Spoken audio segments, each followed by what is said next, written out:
Você já pensou o quanto que muitas vezes, num momento de conflito, a gente precisaria de um mediador? Sabe aquela pessoa que tem a cabeça fora do problema e que vai te ajudar muitas vezes a ver que, de fato, na grande maioria das vezes, a gente tudo bem, acaba até aprendendo durante um conflito, mas que a gente poderia aprender do mesmo jeito, sem exaltar os ânimos? Hoje a gente vai conversar com a Sueli Buriasco, que é escritora e educadora. Seja bem-vinda. A gente aprende, de fato, né, com muitos conflitos, mas às vezes a gente pode aprender sem chegar a um momento tão dramático como este, não é? Pois é, mas é que a gente tem que... Primeiro eu quero dizer que eu estou muito feliz de estar aqui Obrigada, de novo, também, Kátia, com bem-vinda você, sempre. com a sua produção. Obrigada. É que a gente tem uma ideia, às vezes, distorcida, né? Que o conflito como sendo briga. E o conflito, muitas vezes, não é a briga. O conflito, quando ele está no seu início, ele é um despertar. É um conflito de ideias. Exatamente. E não tem como. A gente pode estar junto, você pensa de um jeito, eu penso do outro. Nós temos pensamentos afins, mas iguais não. O que é ótimo. Porque a gente tem uma oportunidade de aprender a cada segundo. Então, o que a mediação de conflitos desperta é essa parte positiva, essa conotação positiva do conflito.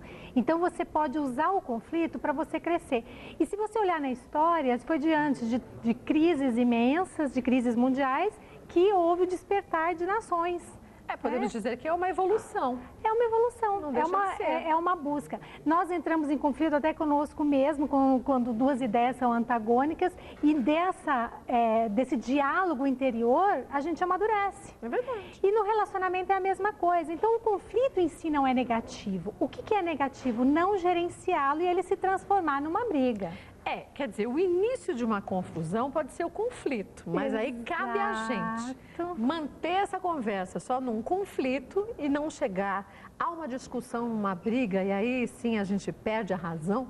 Exato. E não aprende nada. Conflitos não gerenciados chegam a violências que a gente vê, né? Não, e violências mesmo, né? Violência doméstica é uma coisa muito mais comum do que a gente imagina. A gente atende muitos casos com violência doméstica, né? Então, quer dizer, o que foi isso? Iniciou lá no comecinho. Eu digo que quando procuram um mediador, eles chegam com o conflito embrulhado e você começa a desembrulhar aquilo, você vai achar lá no âmago a questão. Mas às vezes é uma caixinha dentro de outra caixinha que tem um embrulho ainda muito difícil de ser aberto, né? Exatamente. Então, a importância do conflito é você aprender a gerenciar. E é isso que a mediação de conflitos traz. Esse gerenciamento, né? Quando a gente faz a mediação corporativa, que são nas empresas, é ensinar a equipe, é ensinar os funcionários a trabalharem com seus conflitos, porque os conflitos são inerentes. Mas como na prática a gente deve começar a pensar antes de agir, para a gente não chegar a uma discussão e parar só no conflito? Exato. O gerenciamento de conflito, a base para gerenciar um conflito é aprendermos a dialogar. Mesmo quando o conflito é conosco mesmo, dialogar essas ideias. Que é com o outro, aprender a dialogar. O problema, tá, Kátia, é que a gente está acostumado a falar e ouvir pouco. Então, são técnicas que vai se desenvolvendo com o tempo, né? Que a gente aprende essa história, mas eu sou assim porque você quer ser assim. Mas isso é tão prático falar, eu sou assim, o mundo que me aceite? Você é do jeito que você é porque você quer, porque a única pessoa que pode mudar você é você mesmo, né? Então... Concordo plenamente. Pois é. Ninguém muda. Então, quer dizer, a pessoa quer fazer diferente, ela faz. Quando ela descobre que existem formas de tratar, de melhorar a convivência, então ela se sente bem com aquilo, que é a gentileza, ter atenção por outras pessoas, ouvir o que a pessoa fala e não só o que ela fala, porque a gente não se manifesta só com palavras, né? Tem a carinha, tem a boquinha, o olhinho torto. Por trás disso, né? Pois é. E às vezes o olhinho torto cria um conflito muito grande. Né? E falta, às vezes, de você conversar, de você perguntar, de você realmente querer saber o que aquela pessoa está querendo te dizer. Que, vou te dizer, na maioria das vezes não é o que a gente pensou. Não, mas sabe por quê? Você falou uma coisa muito importante. Na grande maioria das vezes, a gente está escutando o que o outro está dizendo, mas a gente já está imaginando. Ele está dizendo isso, principalmente mulher, a gente tende a fazer isso. Ele está dizendo isso, mas na verdade o que ele queria me dizer era isso. Então você vai alimentando aquele conflito sem mesmo ele existir, porque tudo vem muitas vezes da mente da gente, né? É aquela história de você não esperar a pessoa concluir o pensamento dela para você tirar a sua conclusão. E um método que a gente coloca que é bastante interessante é, além da escuta ativa, que é você ouvir, querendo entender, que é diferente. Com a predisposição. Com a predisposição de entender. E você ouvindo, você conferir. Mas você está querendo dizer com isso? Aí às vezes a pessoa vai dizer para você, não foi isso que eu quis dizer. Na maioria das vezes não foi. E eu quero dizer tal coisa. Então, por exemplo, conflitos entre os casais, acontece demais. Assim, você falou, a mulher tem mais tendência, que a mulher ela tem mais tendência ela é detalhista. Então, ela fala, ela repete muitas vezes a situação. E a gente junta a forma do olhar, de se movimentar. Exato. Se o marido não conversa com você, mas não olha muito na sua cara, você já fala, tá mentindo. Mas nas minhas pesquisas eu percebo que o homem também faz isso. Faz isso? Só que ele não expõe.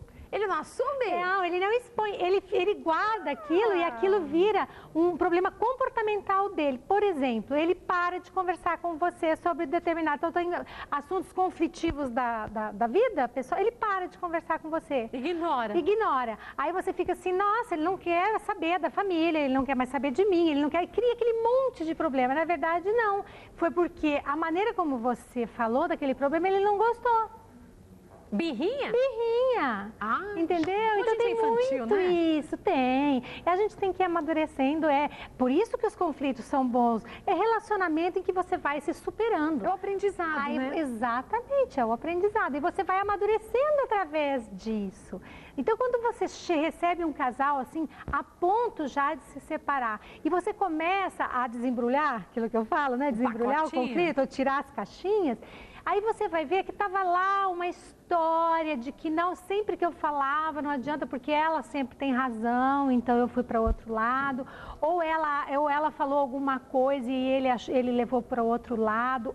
Ele falou alguma coisa e ela já achou, porque a mulher tem muito isso de se sentir rejeitada. Ele não falou comigo, ele está me rejeitando. Né? E não é, às vezes o homem tem um temperamento, às vezes, de ficar em silêncio, muitos homens, precisam disso, de ficar em silêncio. Então, conhecer um pouco, lógico que eu gosto de dizer sempre, não dá para generalizar em nada que é ser humano. Tem homem que gosta de falar bastante, tem mulher que quase não fala. É verdade. Né? Mas existe, assim, uma parte geral que é interessante da gente estar conhecendo para que aquilo não vire um tormento na vida da gente, às vezes uma coisa pequena que você pode dar um tempo para a pessoa, para ela se resolver. Aí é que é a questão da empatia, Kátia, que é uma coisa que a gente desenvolve. Aí fala assim, mas é difícil, como... Não é difícil, se você começa, você tem vontade de desenvolver, você compreende, aí a Kátia fala comigo, eu compreendo o que a Kátia está sentindo naquele momento. Isso é muito interessante. Mas para a gente conseguir fazer isso, a gente tem que deixar o ego da gente guardadinho na gaveta. Não, na verdade, o orgulho exacerbado, né? Porque a forma exagerada. A forma exagerada, com certeza. As grandes confusões da vida da gente é no orgulho que está a resposta, né? Agora, quando a gente guarda, como você diz, o orgulho e fala uma palavra de carinho, às vezes você está fazendo uma mediação e que o casal está assim transtornadíssimo. E uma palavra que um fale mexe com toda a questão. Sabe? Então, a gente tem que ficar assim, pensando, às vezes, numa situação de interesse das duas partes, e às vezes é aquilo que falta. E por que não falou? Por orgulho. Eu pensei, outra coisa, que é ótimo. O quê? É óbvio que você sabe. Como é óbvio? Nada é óbvio. Mas a gente acha que as pessoas entram na cabeça da gente, às vezes, né? É verdade, a gente acha assim, não, é óbvio para mim, é óbvio para todo mundo. E não é assim que funciona, né? Sem contar que o que me faz bem não é necessariamente o que te faz bem. É verdade. E a gente tem a mania assim, quando a gente está com muita boa vontade, muito bem intencionado, a gente quer tratar o outro da maneira como a gente gosta de ser tratado. E não é assim. A gente tem que tratar a pessoa da maneira que ela quer ser tratada. Aí é que são as grandes confusões. Mas para a gente saber como uma pessoa quer ser tratada, a gente vai ter que parar um pouco e prestar atenção no outro. Atenção. E não só no outro, assim, dentro da família, mas no ambiente de trabalho, em todos os momentos, né? Não,